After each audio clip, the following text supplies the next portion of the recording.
Imagine a future where we don't just treat complex diseases, but we really understand them, target them with just incredible precision. Mm-hmm. A future where, the broad stroke approach gives way to things tailored right down to the cellular level. Right. That's really the horizon we're pushing towards, especially with something as challenging as leukemia treatment. Okay, let's unpack this. Today we're taking a deep dive into how leukemia is treated. We'll look at the established medical approaches, the foundations, but also the revolutionary potential of nanotechnology. It's a fascinating area. Exactly. So our mission for you, the listener, is to pull out the key insights from our source, treatingleukemia.pdf. We want to give you a clear, engaging picture of this rapidly evolving medical frontier. So let's start right at the beginning. Leukemia, we've all heard the word, but what actually is it? What defines this disease? Right. So leukemia is essentially a type of blood cancer. It starts right in the bone marrow. That's the soft tissue inside bones where blood cells get made. And what happens is the bone marrow just starts churning out way too many abnormal white blood cells. And, it's not just one thing. Our source points out several key types, right, like acute lymphoblastic leukemia, ALL, and there's acute myeloid leukemia, AML, and the chronic forms, chronic lymphocytic leukemia, CLL, and chronic myeloid leukemia, CML. Each one is pretty distinct in how it starts and progresses. And that difference must really affect how you treat it. Right, absolutely. It profoundly influences the treatment strategy. So thinking about treatment, what are those established methods? The mainstays that doctors have relied on for years. Yeah, the foundation historically has relied on a few key approaches. They're all designed to basically get rid of or at least control those abnormal cells. Okay, let's start with chemotherapy. It's a term everyone knows, maybe fears a bit. How does it actually work against leukemia? Chemotherapy, well, it uses powerful drugs. And these drugs are specifically designed to kill cells that divide rapidly. Because cancer cells divide fast. Exactly. They usually divide much faster than most healthy cells, so they're more vulnerable.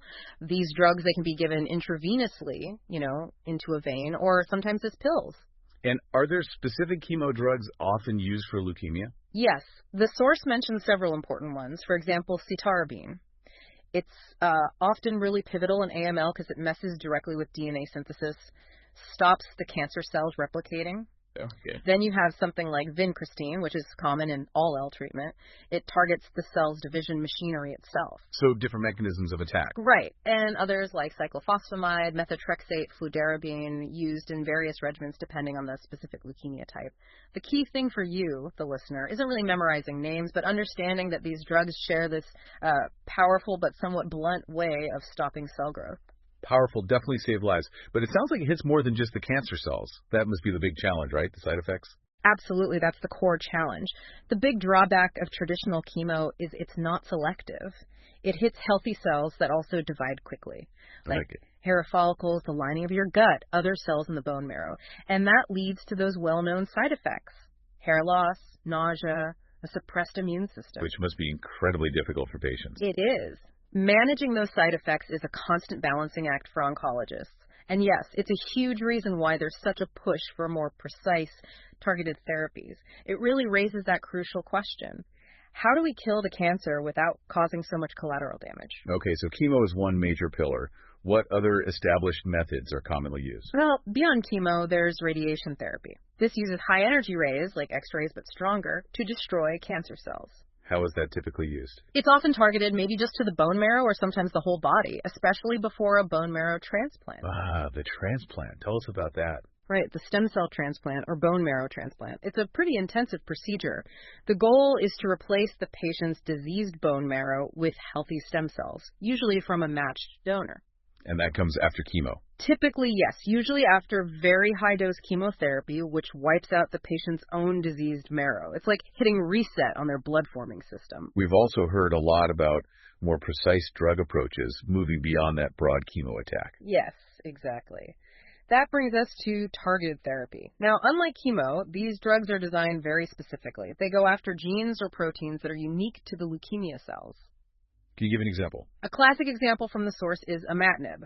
It basically revolutionized CML treatment because it specifically targets the faulty protein that drives that particular cancer. It's much more precise. Okay, that makes sense.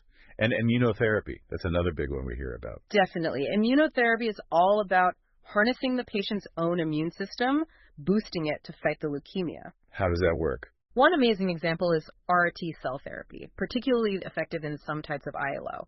Doctors actually take out a patient's T cells, genetically re-engineer them in the lab to recognize and attack the leukemia cells, and then put them back into the patient. Wow, that's incredible. It really is a game changer for some patients. So, summing up the traditional side, we have these powerful tools: chemo, radiation, transplant, targeted drugs, immunotherapy.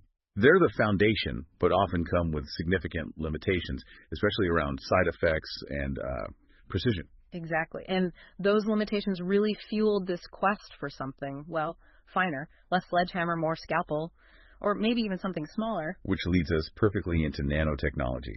Here's where it gets really interesting, right?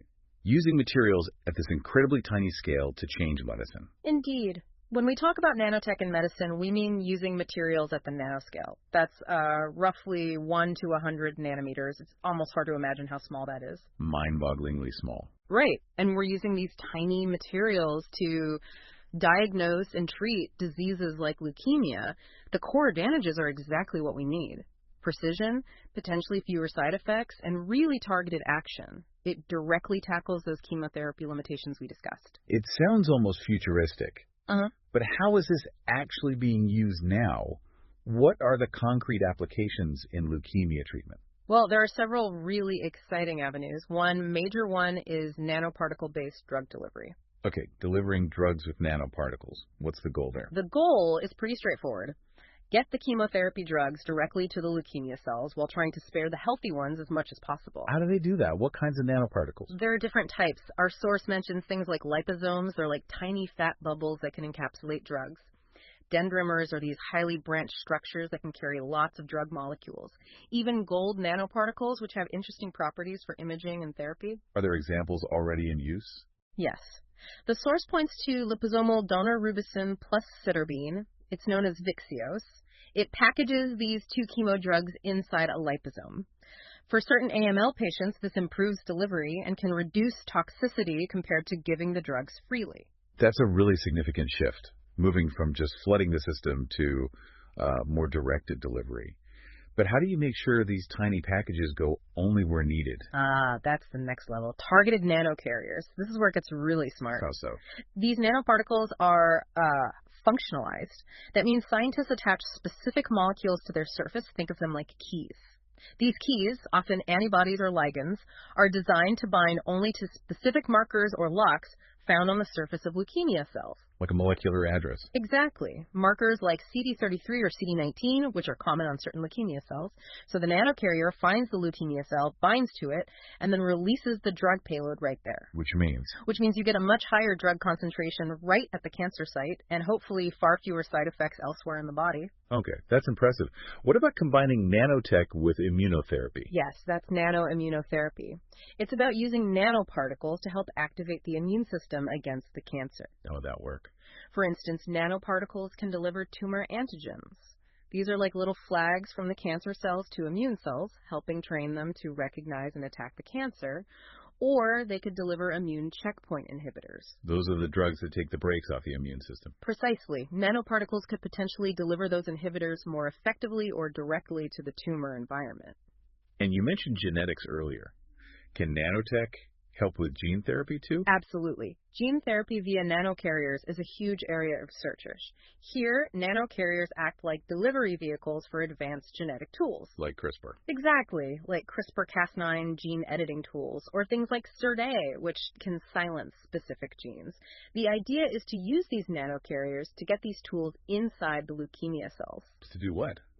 Edit faulty genes? Potentially, yes. Or to silence the genes that are driving the cancer's growth, or even repair mutations. The potential is just enormous. And it's not just treatment, right? Nanotech plays a role in diagnosis too. Oh, definitely. Nanodiagnostics. This involves using things like nanosensors or quantum dots. They are incredibly sensitive at detecting leukemia markers, maybe in a blood sample. So potentially finding cancer much earlier. Yes, much earlier detection is a key goal, but also potentially real-time monitoring of how well a treatment is working, which could allow for much more personalized and adaptive treatment adjustments for each patient. Okay, so we've painted this picture of incredible potential. Let's zoom out.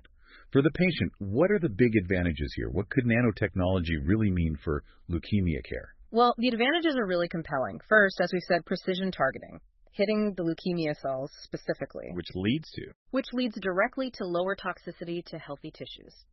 Fewer side effects, potentially allowing for higher, more effective drug doses. Nanoparticles can also enhance drug solubility, making tricky drugs easier to use, and improve bioavailability, meaning more drug gets effectively used by the body. They allow for controlled drug release. So instead of a big initial hit, you might get a steady release over time, which can be more effective and less toxic.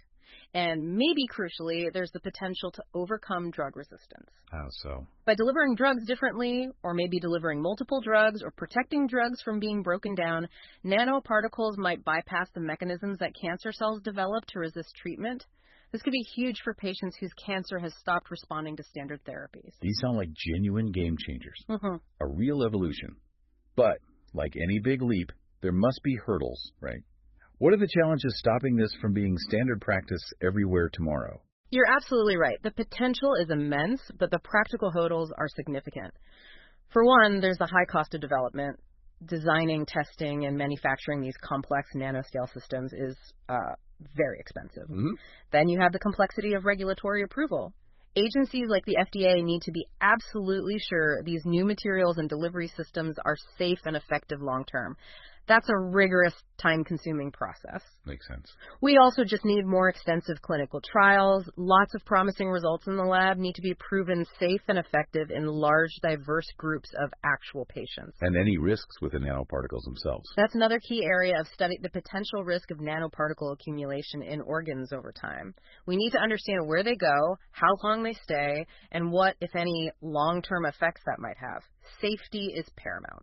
So, putting it all together, it sounds like traditional therapies are still the main players, the cornerstone of care right now. They absolutely are, yes.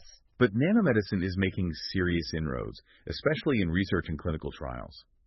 It's not quite replacing the old ways yet, but it's signaling a really significant shift, isn't it?